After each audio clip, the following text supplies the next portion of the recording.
PMC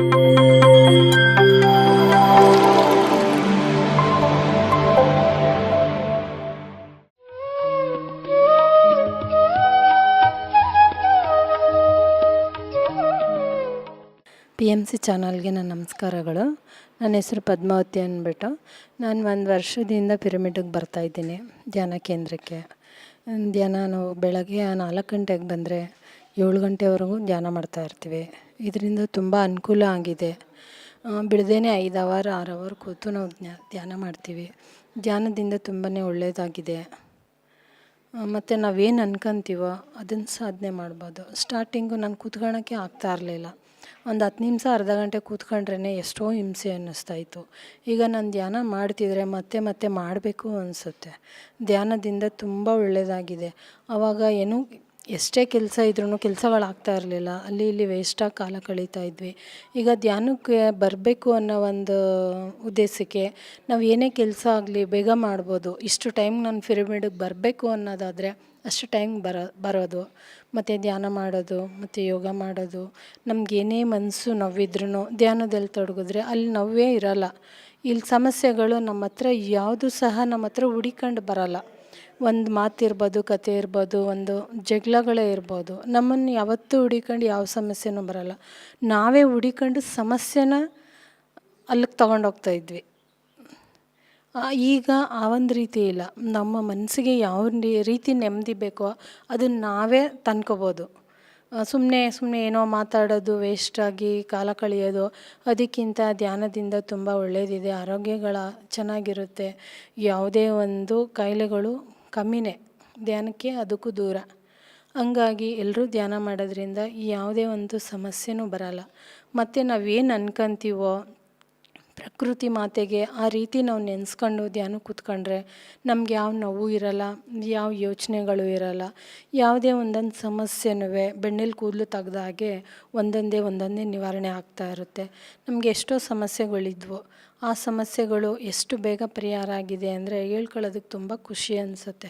ನಾವು ಯಾರಿಗೋ ಒಬ್ರಿಗೆ ಒಂದು 2 ಲಕ್ಷ ರೂಪಾಯಿ ದುಡ್ಡು ಕೊಟ್ಟಿದ್ವಿ. ಆ ಯಪ್ಪನಿಗೆ ನಾನು ದುಡ್ಡು ಕೇಳಿದ್ರೆ ಸಾಕು, ಅಯ್ಯೋ ಬಿಡಮ್ಮ ಇವತ್ತು ಕೊಡ್ತೀನಿ, ನಾಳೆ ಕೊಡ್ತೀನಿ ಏನೋ ಮಾತಾಡ್ತಿದ್ರು. 2 ಲಕ್ಷ ಅದು ನಂದು ಸಹ ದುಡ್ಡಲ್ಲ, ಅದು ಬೇರೆಯವ್ರ ದುಡ್ಡು.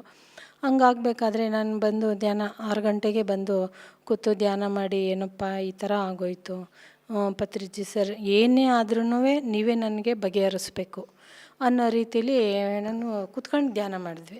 ಆ ಯಪ್ಪ ಫೋನ್ ಫೋನ್ ತೆಗ್ದ ಅವತ್ತು. ಒಬ್ಬರು ನನ್ನ ಫ್ರೆಂಡ್ ಇದ್ದರು. ಅಕ್ಕ ನೀನು ಪತ್ರಿಜಿ ಹೆಸ್ರಲ್ಲಿ ನೀನು ಫೋನ್ ಮಾಡು. ಆ ಯಪ್ಪ ಯಾಕೆ ತೆಗಿಯಲ್ಲ ಫೋನು, ನಾನು ನೋಡ್ತೀನಿ ಅಂತ ಅಂದರು. ಹಂಗಾದ್ರೆ ನೀನೇ ಮಾಡಮ್ಮ ನಿನ್ನ ಮೊಬೈಲಿಂದನೇ ಅಂತ ಹೇಳ್ಬಿಟ್ಟು ಮಾಡಿಸಿದ್ಕೆ ಆ ಯಪ್ಪ ತೆಗೆದು ಸಂಜೆ ಹೊತ್ತಿಗೆ ನಮಗೇನು ಕ್ಲಿಯರ್ ಮಾಡಬೇಕೋ ಅದನ್ನು ಮಾಡಿಕೊಟ್ಟ. ಹಂಗಾಗಿ ಎಲ್ಲರೂ ಒಳ್ಳೆಯದೇ ಆಗುತ್ತೆ ಧ್ಯಾನದಿಂದ. ಯಾವುದೇ ಒಂದು ಸಮಸ್ಯೆನೂ ನಮ್ಮ ಹತ್ರ ಹುಡಿಕೊಂಡು ಬರೋಲ್ಲ. ಸಮಸ್ಯೆಗೆ ನಾವೇ ಹುಡಿಕೊಂಡು ಹೋಗೋದು. ಯಾರ ಹತ್ರ ಏನಿದೆ ಎತ್ತಿದೆ ಒಂದು ಮಾತು ಬರೋದು ಹೋಗೋದು.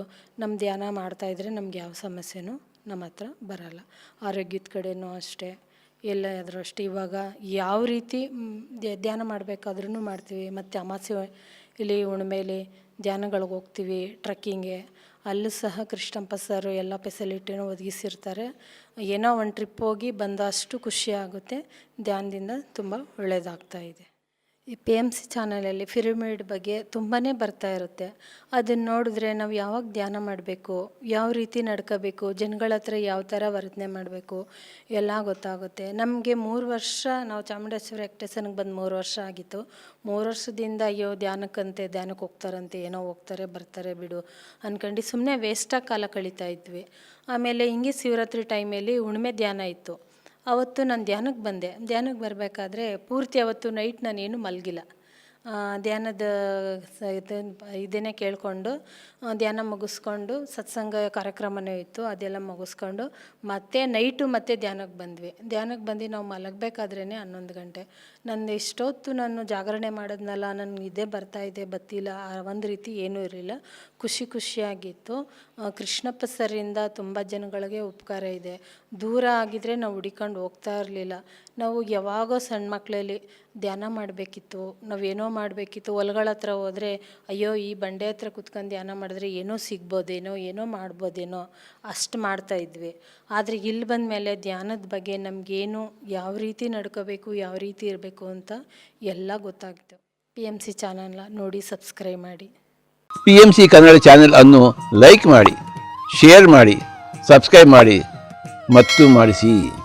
ಎಲ್ಲರಿಗೂ ಧನ್ಯವಾದಗಳು.